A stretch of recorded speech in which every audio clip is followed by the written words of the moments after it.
Hey everyone, welcome back to Blurred Lines, Crime, Conspiracy, and the Truth Behind the Gossip. I'm your host, Ashtootrippy, and this is a place where we get into crime, conspiracy, we blur the lines between gossip and facts. Welcome back to another episode of Blurred Lines Podcast.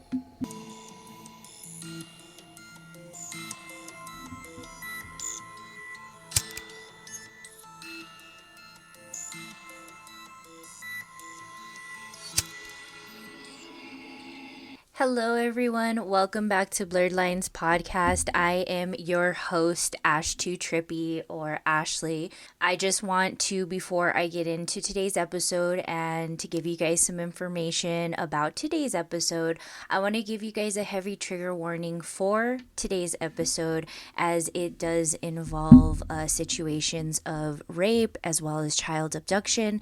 So please be aware before you go on to listening. With that being said, I want to thank each and every one of you guys for being here today. If you guys can, please subscribe wherever you're listening to this, as well as leave a 5-star review if you're listening to this on a podcast platform. It really helps me out. This is my passion project. I don't make money from it, and I am starting to do a lot more things. Now, there are some announcements I want to give out. I am setting up a Patreon to where you guys can listen to episodes ad-free, because if you guys haven't noticed, over the past few months, my episodes have contained ads, and I've added ads. So I will be starting to upload that, and once it's available, you guys can subscribe to my Patreon, and I should be able to give you guys that on all my platforms. So be sure you're following me, Ashtootrippy, over on TikTok, Instagram, Facebook, wherever you guys actually consume your content. You guys can find me over on YouTube, and if you're watching here on YouTube as well, be sure to hype this video if you're on your mobile device, and be sure to give it a thumbs up. But thank each and every one of you guys. Now, today's story, it's not about a mystery that was never solved. It's about a crime that unfolded in plain sight, and a young girl who survived something almost completely unimaginable. If you guys haven't guessed already, we are talking about Elizabeth Smart. This took place back in 2002. I remember hearing about Elizabeth Smart. I remember it being on the news, the morning shows and things like that I would watch with my grandparents and stuff. This was something that I don't think, as when you grew up in this generation, you thought would happen. Like, it wasn't an average thing that happened on a daily basis like it does now. So it really stuck with me. It kind of low-key scared me when this all happened, but I did follow it. And when I noticed that there was the documentary coming out over on Netflix, if you guys have not seen it, definitely go give it a watch. It was done very eloquently, and it was done in a timely manner, because sometimes you have like all of these episodes of a documentary and it just gets so jumbled up. So, as I stated, we are going to be talking about 14-year-old Elizabeth Smart today. In June of 2002, 14-year-old Elizabeth Smart was taken from her bedroom in the middle of the night. For 9 months, she remained missing while the nation searched, speculated, and watched her family plead for answers. What makes this case different isn't just the kidnapping itself. It's how close Elizabeth was the entire time, and how easily she blended into the background of everyday life while being hidden in absolute plain sight. This is the story of Elizabeth Smart, not just how she was taken, but how she survived, and how she was found, and how her case permanently changed the way we think about abductions, trauma, and victims' behavior. Now, again, as I stated, there was the Netflix documentary that was released recently, and it's called Kidnapped Elizabeth Smart. If you guys have a subscription to Netflix, I highly recommend that you go and watch it. I watched it. As I said, it was very well done. And we hear from her sister, Mary Elizabeth, or was it Mary Elizabeth? Was that her name? Mary Catherine, sorry. I don't know. Catherine, Elizabeth, Mary, all of the same, right? Because that's what kids' names like Anne and all of this during this time. My middle name is Ray. So, it all coincides. But I highly recommend that you watch it. It gives a perspective that I never knew that Elizabeth had in this, as well as her sister Mary Catherine. So definitely go watch it. Now, who is Elizabeth Smart? Elizabeth Smart was born on November 3rd of 1987. So she was a couple years older than me because I was born in 89. So I was thinking that I was around the same age, but around the same age in general. She was born in Salt Lake City, Utah. She was the second of 6 children in a close-knit family. Her father, Ed Smart, worked in real estate. Her mother, Lois Smart, stayed active in the community and focused on raising her children. By all accounts, Elizabeth was bright, kind, and deeply connected to her family. She played the harp, excelled in school, and followed a structured routine shaped by family life and faith. Her bedroom was on the 2nd floor of the family home, and on the night of June 4th, 2002, Elizabeth shared that room with her younger sister, Mary Catherine. She shared the room with Mary Catherine, but what a lot of places actually don't show, and I was listening to a lot of different podcasts on this, is Mary Catherine and Elizabeth, they slept in the same bed. They said that this took place for years, and they were just really used to sleeping in the same bed. Again, Elizabeth was 14 at the time. Mary Catherine, I think, was 8 or 9. We'll get to that in a little bit, but this is something that they did. They felt comfort in doing that, so they slept in the same bed. So that kind of, as we go into this second part of the night that Elizabeth was taken, I hope you just keep that in your memory because it is very important. In the early hours of June 5th, 2002, Elizabeth was awakened by a man standing in her bedroom. He was holding a knife. Elizabeth would later say she was frozen, not screaming or fighting, because the man threatened to kill her and her family if she made a sound. I'm sure he most likely threatened to kill her sister as well. He ordered Elizabeth out of the bed and told her to come with him. Mary Catherine pretended to be asleep during this time. Elizabeth was forced down the stairs, out the front door, and into the darkness. She was barefoot. She was wearing pajamas, and within minutes, she was gone. When the family woke later that morning, Elizabeth was missing. At first, there was confusion, then panic, and then reality set in. Elizabeth Smart had been abducted. I want to preface this by saying that Mary Catherine did wake up her parents, but her parents thought that it was like a nightmare she was having or something. They didn't want to believe that it was true, that what Mary Catherine was saying about Elizabeth being abducted wasn't real. The family did have some early speculations that they could be involved in this kidnapping just because of I guess people were passing judgment on how you would react in this situation, and some people didn't act that way, and so they questioned it. For instance, one of her uncles, her dad, Ed Smart, one of his brothers was speaking out and saying how lovely Elizabeth was and stuff. And he had actually admitted in this documentary that he was up for like 5 days at that point trying to locate Elizabeth because they were doing searches and they were trying to figure out where she was. Now, there was a search and a media storm that followed this. The disappearance of Elizabeth Smart quickly became national news. Police conveyed neighborhoods, volunteers searched mountains and trails, and the FBI became involved in this. Elizabeth's family appeared constantly in the media begging for her safe return. But as days turned into weeks and weeks turned into months, frustration grew. There were no ransom demands, no confirmed sightings, and no clear suspects. Circumstances of the investigation began to surface. Some questioned whether the police had moved fast enough. Others speculated wildly, often unfairly, about the family, as I stated. Meanwhile, Elizabeth was alive and much closer than anyone realized. So this was a portion where, people were really panicked about what and where Elizabeth could have been. Now, during this time, they did do searches with dogs, and it actually led them outside the front door and into the woods where Elizabeth was actually taken. But after she crossed the highway, they actually lost the scent. So they didn't know where she could have been, and she was in the wilderness, and she talks about this. Now, there was a lot of different investigations that went on. Of course, as police, they do look into the people that are closest to the family first.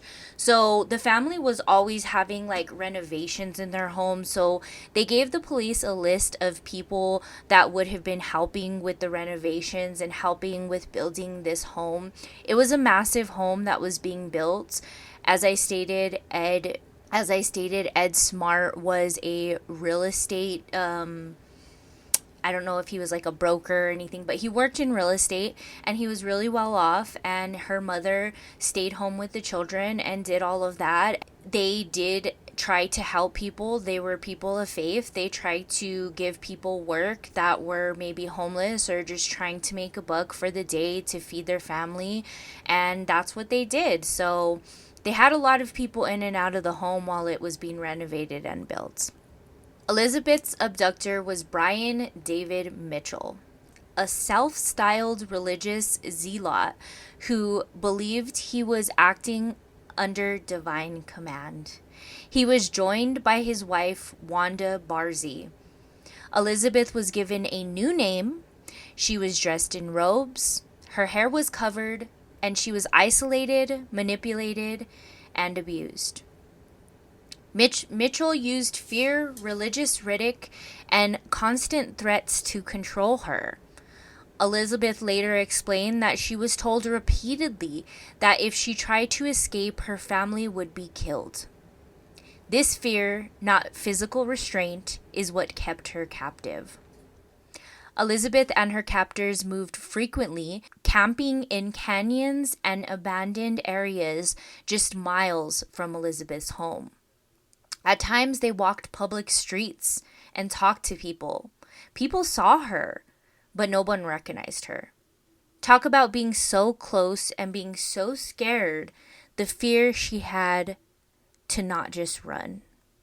She goes into kind of like detail about how they manipulated her, said that they would actually kill her family, kill her sister. He even talked about, Brian David Mitchell actually even talked about, oh, well, we were told by God or whoever he was listening to, I believe it was God, that he needed to take 7 children and that or 7 women would be his wives. He does like this ritual with Elizabeth Smart and says that now she's one of his wives.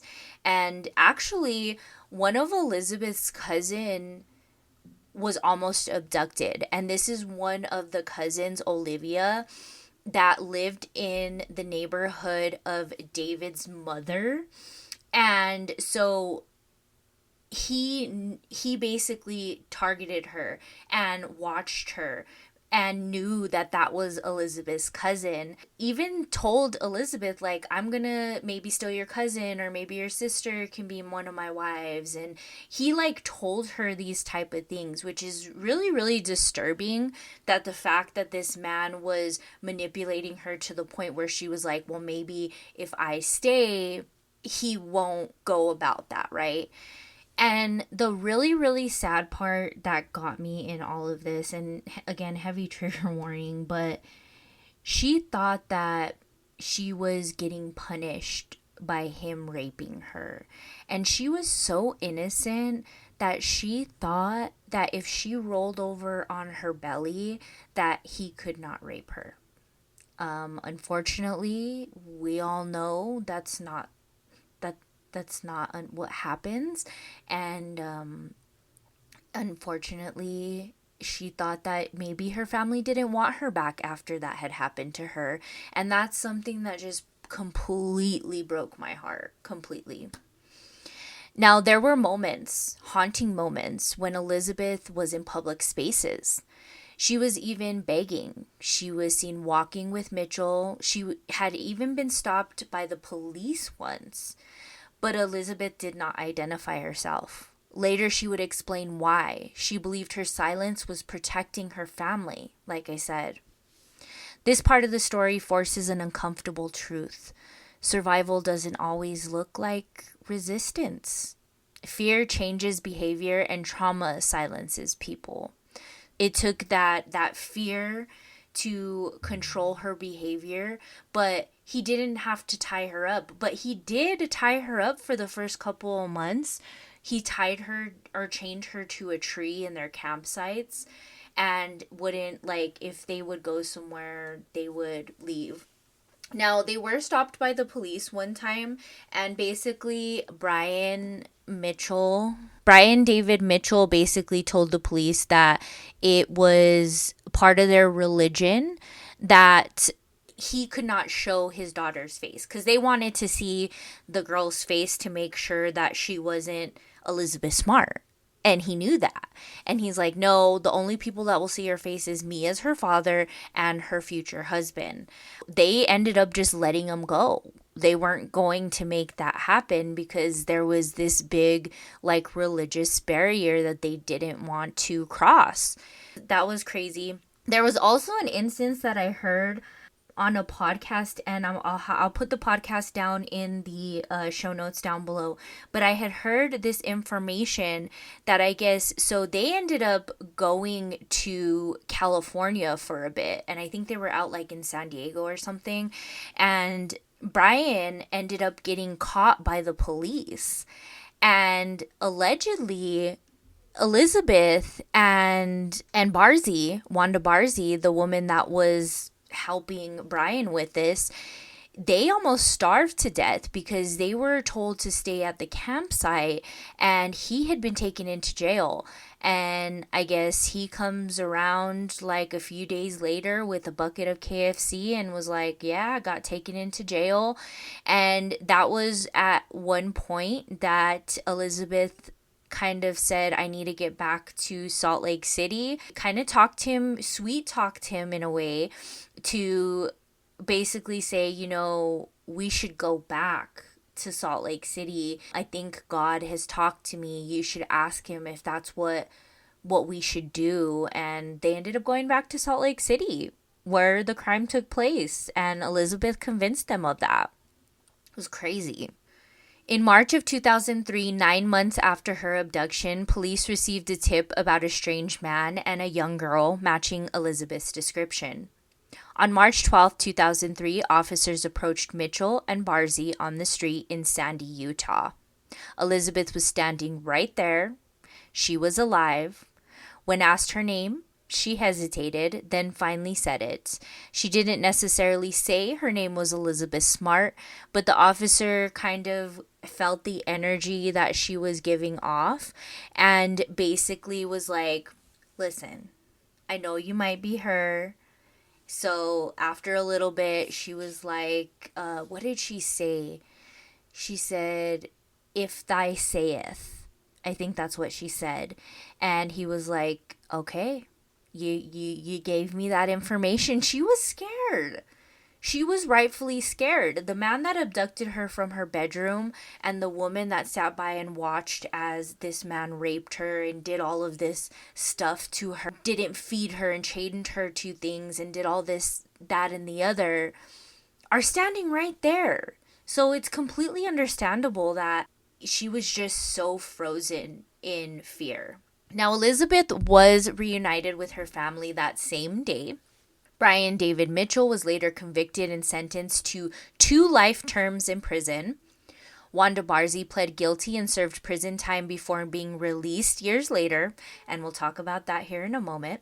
Also, I'm going to leave down below just kind of a snippet of what Wanda Barzee went through, but basically, in just layman's terms, I'll put the whole article down below in the show notes.